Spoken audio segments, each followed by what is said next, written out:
Pemirsa, kita awali informasi yang pertama yang datang dari Badan Meteorologi, Klimatologi, dan Geofisika Wilayah 4 Sulawesi Selatan melakukan pemantauan gerhana matahari cincin yang terjadi hari ini 26 Desember 2019.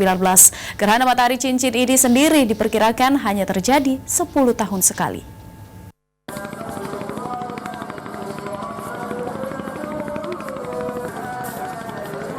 Selain di daerah Aceh dan beberapa daerah yang melakukan pemantauan gerhana matahari cincin, Kota Makassar juga menjadi daerah yang dapat melakukan pemantauan langsung terjadinya gerhana matahari cincin yang diakui terjadi 10 tahun sekali.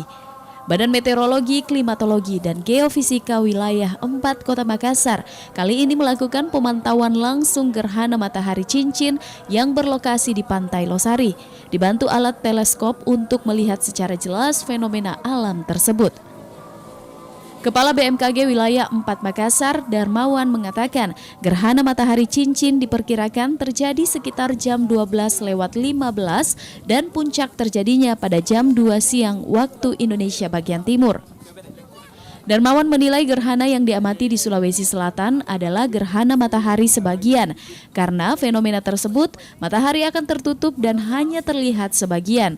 Fase yang diamati hanya kontak pertama, puncak gerhana, dan kontak keempat. Diperkirakan akan terjadi gerhana matahari cincin, yaitu gerhana yang bulan menutupi pertengahan dari matahari.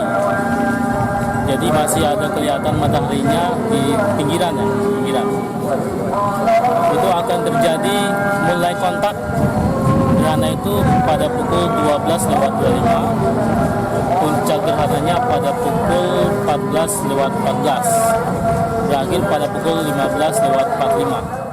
Darmawan menambahkan gerhana matahari ini tidak dapat dilihat secara kasat mata, melainkan menggunakan alat khusus teleskop dan kacamata khusus yang menggunakan filter untuk dapat melihat secara jelas terjadinya gerhana matahari.